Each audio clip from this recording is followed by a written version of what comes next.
மெய்ப்பனின் குரல். திரு C Samuel, திருமதி tally Samuel துவங்கிய மெய்ப்பனின் குரல் ஊழியம் இந்த ஆண்டு 50 ஆண்டுகளை நிறைவு செய்கிறது. இதன் மூலம் தொலைக்காட்சி ஊழியம், கிராம ஊழியங்கள், சிறுவர் ஊழியங்கள் மற்றும் ஒரிசா, மேற்கு வங்காளம், பீகார் ஆகிய மாநிலங்களில் மிஷனரி பணிகள் நடைபெறுகிறது. இதன் இணை ஊழியமான மக்னாயின் சம்பூரண ஊழியத்தின் மூலம் வட இந்தியாவில் ஆலயங்கள் கட்டுதல், மிஷனரி பணிகள் மற்றும் ஏழைகளுக்கு உணவளித்தல், மேய்ப்பனின் குரல் பத்திரிகை ஊழியம், புத்தக ஊழியங்கள் ஆகியவை நடைபெறுகின்றன. இந்த ஊழியங்களுக்காக நீங்கள் ஜெபம் செய்வீர்களா? உங்கள் மேலான காணிக்கைகள் மூலம் இந்த ஊழியத்தை தாங்குவீர்களா? பிரியமானவர்களே, ஆண்டவராகிய இயேசு கிறிஸ்துவின் நாமத்தில் உங்களை வாழ்த்துகிறேன். நம்முடைய வழிகள் கர்த்தருக்கு முன்பாக இருக்கிறது. நீதிமொழிகள் 5:21 இப்படி சொல்லுகிறது: மனுஷனுடைய வழிகள் கர்த்தரின் கண்களுக்கு முன்பாக இருக்கிறது, அவன் வழிகள் எல்லாவற்றையும் அவர் சீர்தூக்கி பார்க்கிறார். நம்ம நடக்கிற வழிகள் எல்லாம் கர்த்தருக்கு முன்பாக இருக்கிறதா. நம்முடைய ஒவ்வொரு ஸ்டெப்பையும் கர்த்தர் பார்த்து கொண்டே இருக்கிறார். அருமையானவர்களே, நம்ம எந்த பாதையில் நடக்கிறோன்னு சொல்லி ஆண்டவருக்கு மிகவும் அழகாய் தெரியும். 2 பாதை இருக்குது. மத்தேயு 7ஆம் அதிகாரம் 13-14 வசனங்களை வாசிக்க கேட்போம். இடுக்கமான வாசல் வழியாய் உட்பிரவேசியுங்கள், கேட்டுக்கு போகிற வாசல் விரிவும் வழி விசாலமுமாயிருக்கிறது, அதன் வழியாய் பிரவேசிக்கிறவர்கள் அநேகர். ஜீவனுக்கு போகிற வாசல் இடுக்கமும் வழி நெருக்கமுமாயிருக்கிறது, அதை கண்டுபிடிக்கிறவர்கள் சிலர். கேட்டுக்கு போகிற வாசல் விசாலமா இருக்குதான், வழி விரிவாய் இருக்கிறது. ஜீவனுக்கு போகிற வாசல் இடுக்கமான வாசல், குறுகலான வழி. அருமையானவர்களே, ஆண்டவர் நமக்கு முன்பாக 2 வழியை வைத்திருக்கிறார். இதுலையும் நடக்கலாம், இதுலையும் நடக்கலாம். ஒரு வழியில நிறைய பேர் போறாங்க, ஒரு வழியில கொஞ்சம் பேர் தான் போயிட்டு இருக்கிறாங்க. அந்த வழியை கண்டுபிடிக்கிறவர்களே சிலராம். உபாகமம் 11ஆம் அதிகாரம் 26 நம்ம வாசிக்கும் போது கர்த்தர் இன்னொரு வழியை பற்றி நமக்கு சொல்லுகிறார். இதோ, இன்று நான் உங்களுக்கு முன்பாக ஆசீர்வாதத்தையும் சாபத்தையும் வைக்கிறேன். ஆண்டவர் நமக்கு முன்பாக ஆசீர்வாதத்தின் வழியை வைக்கிறார், சாபத்தின் வழியை வைக்கிறார். எரேமியா 21:8 வாசிக்கலாம். பின்னையும் அவர் இந்த ஜனங்களை நோக்கி, இதோ, நான் உங்கள் முன்னே ஜீவ வழியையும் மரண வழியையும் வைக்கிறேன் என்று கர்த்தர் சொல்லுகிறார். கர்த்தர் சொல்லுகிறார், உங்களுக்கு முன்பாக ஜீவ வழியை வைக்கிறேன், மரண வழியையும் வைக்கிறேன் என்று சொல்லி, உங்களுக்கு முன்பாக ஜீவ வழியை வைக்கிறேன், மரண வழியையும் வைக்கிறேன் என்று சொல்லுகிறார். பாருங்க, தெரிந்து கொள்ள வேண்டியது நம்முடைய ஒவ்வொருவருடைய கடமை. ஆண்டவர் நம்மளை எதுலேயுமே கம்பல் பண்ணவே மாட்டார். அருமையானவர்களே, இஸ் அ ஜென்டில் காட். அவர் 2 வழியை வச்சுட்டேன்ப்பா, நீ எதை தெரிந்து கொள்வாயோ அதை தெரிந்து கொள். ஒன்று ஜீவனுக்கு போகிற வழி, இன்னொன்று மரணத்துக்கு போகிற வழி. மரணம்னா சாதாரண மரணம் அல்ல, நித்தியமான மரணம். நம்முடைய மரணத்துக்கு பிறகு இன்னொரு மரணம் இருக்கிறது. அதுதான் வேதம் சொல்லுகிறது, 2ஆம் மரணமாகிய அக்கினியும் கந்தகமும் எரிகிற கடல் என்று. அருமையானவர்களே, நாம் எந்த வழியை தெரிந்து கொள்ள போகிறோம்? ஒரு வழி ஜீவனுக்கு போகிற வழி, ஆசீர்வாதமான வழி. இது இடுக்கமான வழிதான், ஆனால் அதில் நடக்கும்போது அதில் ஒரு நம்பிக்கை உண்டு, அதில் ஒரு நிச்சயம் உண்டு. பாடுகள் இருந்தாலும் போராட்டங்கள் இருந்தாலும் நான் போகிற வழி சரியான வழிதான் என்று நீங்களே உறுதிப்படுத்தி கொள்ள முடியும். இன்னொரு வழியோ விசாலமான வழி. எல்லாரும் சொல்லுவாங்க, நான் எல்லாரும் போகிற வழி தான் போகிறேன், எனக்கு ஒன்றும் தேவையில்லை. நிறையா பேர் போகிற வழி விசாலமான வழி. நிறைய பேர் போகிறாங்க, ஆனால் அதன் முடிவு நரகம் என்பதை மறந்துவிடக்கூடாது. பக்தன் யோபுவை குறித்து வேதத்திலே வாசிக்கிறோம். அவருக்கு தான் எவ்வளவு பாடுகள் தெரியுமா? நல்ல ஐஸ்வர்யவனாக இருந்தார். ஜம்முன்னு வாழ்ந்துட்டு இருந்தார். 10 பிள்ளைங்க, ஆடு மாடு செல்வம் எல்லாம் இருந்தது. ஆனால் அவர் உத்தமத்தில் உண்மையாக இருந்தார். கர்த்தருக்கு பயந்து வாழ்ந்தார். திடீரென்று ஒரு நாள் அவருடைய வயலெல்லாம் போச்சு, நிலமெல்லாம் போச்சு, ஆடு மாடு மிருக ஜீவன்கள் எல்லாம் அழிந்து போனது. 10 பிள்ளைகளும் ஒரே நாளில் செத்து போயிட்டாங்க. அது மாத்திரம் இல்லை, அவருடைய உடம்பு முழுவதும் பருக்கள், புண்களாய் கொப்பளங்கள் வந்து துணி கூட போட முடியாமல் ஓட்டை எடுத்து சொரிஞ்சுக்கிட்டு இருப்பாராம். அப்படிப்பட்ட நிலைமை.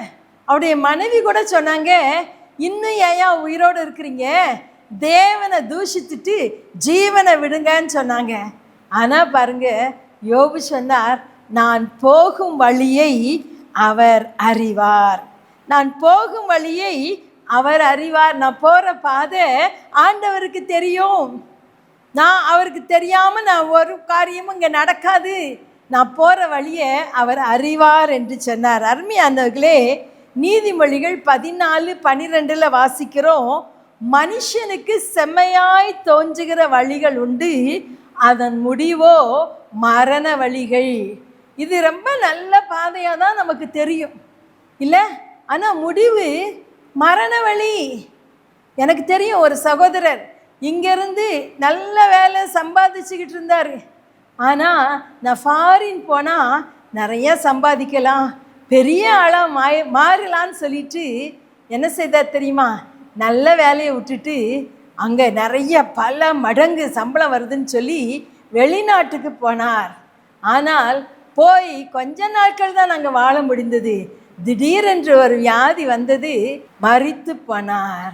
அருமையானவர்களே, எப்படியும் வாழ்க்கையை அனுபவிக்கலாம் என்று அல்ல, நீ இப்படி தான் வாழணும்னு சொல்லி ஆண்டவர் நமக்கு வழிமுறைகளை வைத்திருக்கிறார். எனக்கு செம்மையாய் தோன்றுகிற வழி இருக்கலாம், ஆனால் அந்த வழி கர்த்தருடைய வழியா, அது மரண வழியா அல்லது ஜீவ வழியான்னு சொல்லி நான் தான் பார்த்து நடக்க வேண்டும். அருமையானவர்களே, ஆண்டவருடைய வழியில் நடக்கும்போது அது நமக்கு ஆசீர்வாதமாக இருக்கும். அதில் நமக்கு கலக்கம் இருக்காது. பாடுகள் வரலாம், போராட்டங்கள் வரலாம், இழப்புகள் வரலாம். ஆனால் நான் ஆண்டவருடைய வழியில் நடக்கும்போது எனக்கு பயம் இல்லை. இந்த இருண்ட பாதையில் கர்த்தர் என்னுடனே கூட வருகிறார். சங்கீதம் 23 தாவீது சொல்லுகிறார், நான் மரண இருளின் பள்ளத்தாக்கிலே நடந்தாலும் பொல்லாப்புக்கு பயப்படேன். ஏன் தெரியுமா, தேவரீர் என்னோடு கூட இருக்கிறீர். அருமையானவர்களே, நம்முடைய வழியை சிந்தித்து பார்க்க வேண்டும். நான் போகிற வழி கர்த்தருக்கு பிரியமான வழிதானா? சங்கீதம் 32:8 வாசிக்கிறோம், நான் உனக்கு போதித்து நீ நடக்க வேண்டிய வழியை உனக்கு காட்டுவேன், உன்மேல் என் கண்ணை வைத்து உனக்கு ஆலோசனை சொல்லுவேன். நம்முடைய தேவன் நடக்க வேண்டிய வழியை காட்டுவேன்னு சொல்கிறாரு, கண்ணை வைத்து ஆலோசனை சொல்லுவேன்னு சொல்கிறாரு. அப்படியானால் அவர்கிட்ட நம்ம கேட்கணும், ஆண்டவரே நான் எந்த பாதையில் நடக்கணும்ப்பா? முக்கியமான முடிவுகள் இருக்கும்போது, ஆண்டவரே இந்த வேலையை விட்டுட்டு அந்த வேலைக்கு நான் போகலாமா? அதில் நிறையா வருமானம் இருக்கிற மாதிரி தெரியுது, அது சரிதானா? ஆண்டவர்கிட்ட கேளுங்க, ஆண்டவர் வழி நடத்துவார். கண்ணை வைத்து ஆலோசனை சொல்லுவேன்னு சொல்கிறாரு. எந்த ஒரு ஸ்டெப் எடுத்தாலும் ஆண்டவர்கிட்ட கேட்டுட்டு செய்யுங்க. சங்கீதம் 37:5 வாசிக்கிறோம், உன் வழியை கர்த்தருக்கு ஒப்புவித்து அவர் மேல் நம்பிக்கையாயிரு, அவரே காரியத்தை வாய்க்க பண்ணுவார். நம்முடைய வழியை ஆண்டவருக்கு ஒப்புவிக்க வேண்டும். ஆண்டவரே இந்த நாளில் இந்த காரியங்களெல்லாம் நான் செய்ய போகிறேன், இந்த வழியாக நான் போகிறேன், இது உங்களுக்கு சரியான பாதையினா என்னை நடத்துங்க. ஆண்டவர்கிட்ட கேட்டால் அவர் காரியத்தை வாய்க்க பண்ணுவார். எனக்கு தெரியும் ஒரு சகோதரர் ஒரு நல்ல வேலையில் தான் இருந்தார். ஆனால் அவருடைய நண்பர்கள் எல்லாரும் என்ன செஞ்சாங்க, ஃபாரின் போனாங்க. இவருக்கும் ஒரு ஆசை, நானும் ஃபாரின் போனால் நானும் ஒரு வீடு கட்டிடலாமே, நானும் என் குடும்பத்தை முன்னேற்றி விடலாமே, என் கடன் பிரச்சனையிலிருந்து மீண்டு விடலாமேன்னு நினச்சார். பாருங்க, அவர் அப்படி நினச்சிட்டு, ஆனால் ஆண்டவருடைய சமூகத்தில் அவரும் அவருடைய மனைவியும் முழங்கால் போட்டு ஜெபித்தாங்க. ஆண்டவரே இது உமக்கு சித்தமானால் இந்த வழியில் எங்களை நடத்துங்கப்பா, இல்லைன்னா தடுத்து போடுங்க. அந்த முறை அவருக்கு அந்த வேலை கிடைக்கவே இல்லை. ஆனாலும் கர்த்தருக்குள் சந்தோஷமா இருந்தாங்க. ஆண்டவரே ஸ்தோத்திரம், நீங்கள் இந்த வேலை கொடுக்காது கூட ஸ்தோத்திரம், இது இப்பொழுது உம்முடைய வழி அல்ல. ஆனால் பல ஆண்டுகள் கழித்து அவங்களே நினைக்காத நேரத்தில் கர்த்தர் வெளிநாட்டுக்கு போகிற வாசலை திறந்து கொடுத்தார். அது அவங்களுக்கு ஆசீர்வாதமான பாதையாக இருந்தது. அவங்க ஆண்டவருக்குள்ளே பலப்பட்டு அங்கு போய் அநேகரை ஆண்டவருக்குள்ளே நடத்த கர்த்தர் உதவி செய்தார். வழியை கர்த்தர்கிட்ட ஒப்புவிச்சிடணும். அவர் மேல் நம்பிக்கையாக இருக்கும்போது அவர் என்ன செய்வாராம்? காரியத்தை வாய்க்க பண்ணுவார். ஒருவேளை பெண் பார்க்க போகிறீர்கள் என்றால் வசதி, வருமானம், அழகு இதையெல்லாம் பார்த்து தீர்மானிக்காதீங்க. அந்த காரியத்தை ஆண்டவருடைய கரத்தில் வைத்து, ஆண்டவரே இது உமக்கு சித்தந்தானா, இந்த பெண் எனக்கு ஏற்ற பெண்ணாக இருக்குமா, ஆண்டவருடைய சமூகத்தில் வச்சு உபவாசித்து ஜெபித்து தேர்ந்தெடுங்கள். ஆண்டவர் வழி காட்டுவேன் என்று சொன்னால் நிச்சயமாய் வழி காட்டுவார். நமது மாமிசமும் மனதும் விரும்பின காரியங்களை நாம் ஒருபோதும் செய்யக்கூடாது அருமையானவர்களே. ரெண்டாவது, ஜெபிக்க வேண்டும். ஜெபிக்கும் போது ஆண்டவர் அழகாய் நம்மை வழி நடத்துவார். மோசேயை பார்க்குறோம். யாத்திராகமம் 33 அதிகாரம் 13 வசனத்தில் மோசே ஜெபிக்கிறார். ஆண்டவரே உமது வழியே எனக்கு போதியும். அப்படி ஜெபிச்சதுனால ஒவ்வொரு காரியத்தையும் தேவ சமூகத்தில் போய் விழுந்து ஆண்டவரிடத்துல வழி நடத்துதலை கேட்டதுனால என்னாச்சு தெரியுமா? தனி மனிதனாய் 6 லட்சம் இஸ்ரவேல் ஆண்கள், மொத்தமாக யோசித்து பார்த்தோன்னா ஒரு 26 லட்சமாவது இருப்பாங்கன்னு சொல்கிறாங்க வேதாகம ஆராய்ச்சியாளர்கள். அத்தனை பேரையும் தனியாக வனாந்திர பாதையில் 40 வருஷம் தலைமை தாங்கி நடத்தி சென்றார். ஒவ்வொரு காரியத்துக்கும் ஆண்டவர்கிட்ட போய் கேட்பார், ஆண்டவரை இதை செய்யலாமா, இதை செய்யக்கூடாதா, எப்படி செய்யணும். அதே மாதிரி தாவீது கூட சங்கீதம் 86:11, சங்கீதம் 27:11 வாசிக்கும்போது கர்த்தாவே உமது வழியே எனக்கு போதியும்னு கேட்குறாரு. சங்கீதம் 143 ஆண்டவரே உமக்கு பிரியமானதை செய்ய எனக்கு போதி தரலும், உம்முடைய நல்ல ஆவியானவர் என்னை செவையான வழியிலே நடத்துவாராக. இந்த தாவீதுடைய வாழ்க்கை வரலாறுலாம் வாசித்து பார்க்கும்போது ஒவ்வொரு தடவையும் தாவீது இதை செய்யலாமா, அதை செய்யக்கூடாதா, ஆண்டவர்கிட்ட கேட்டு கேட்டு செய்தார். அதனால மோசேயும் தாவீதும் தேவனுக்கு பிரியமானவர்களாய் வாழ்ந்தார்கள். அவளுடைய வாழ்க்கையிலே தோல்வி இல்லை. தாவீதின் குமாரனே என்று அழைக்கப்படுவதில் இயேசு அதிகமாய் பிரியம் கொண்டார்.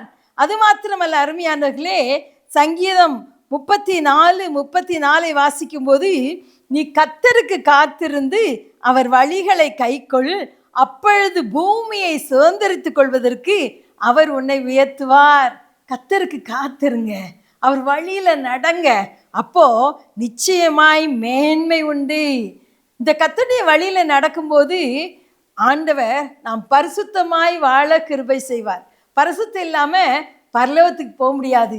119 சங்கீதம் 9 வசனம் இப்படி சொல்கிறது, வாலிபன் தன் வழியை எதினால் சுத்தம் பண்ணுவான், உமது வசனத்தின்படி தன்னை காத்து கொள்ளுகிறதினால் தானே. வாலிபன் தன் வழியை எதினால் சுத்தம் பண்ணுவான், உமது வசனத்தின்படி தன்னை காத்து கொள்கிறதுனால் தானே.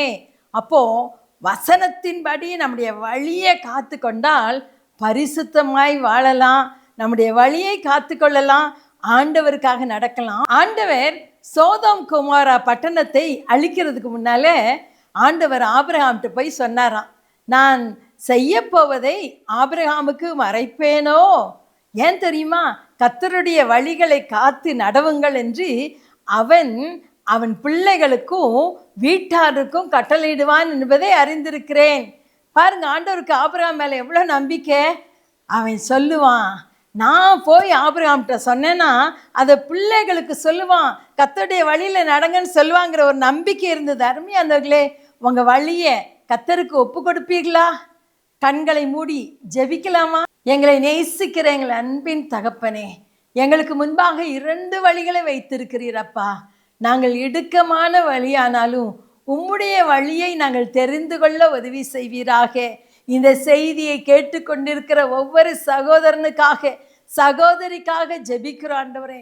ஒவ்வொரு நாளும் ஜெபித்து வேதத்தை வாசித்து உம்மிடத்திலே வழியை கேட்டு அதன்படி நடக்க கிருபை தாங்க. ஒருவேளை எந்த விதமான வேதனையிலே, கண்ணீரிலே, துன்பத்திலே, துக்கத்திலே இருப்பார்களானால் இப்பொழுது அவருடைய கண்ணீரை மாற்றுங்கப்பா. இயேசுவின் நாமத்தினாலே அவர்களுடைய வியாதி சுகமாகட்டும் சொல்லி ஜெபிக்கிறேன். இயேசுவின் நாமத்தினாலே கர்த்தர் அவர்களுக்கு ஒரு அற்புதத்தை செய்வீராக. உம்முடைய சமாதானத்தை தாங்க. உங்க வழியில நடக்க உதவி செய்யுங்க. இயேசுவின் நாமத்தில் பிதாவே, ஆமேன், ஆமேன். எங்கள் முகவரி மேய்ப்பனின் குரல் 518 பாரதிதாசன் தெரு, கமலாட்சிபுரம், வேலூர் 632002. எங்களை தொடர்பு கொள்ள விரும்புவோர் திரையில் காணும் எண்களை தொடர்பு கொள்ளவும்.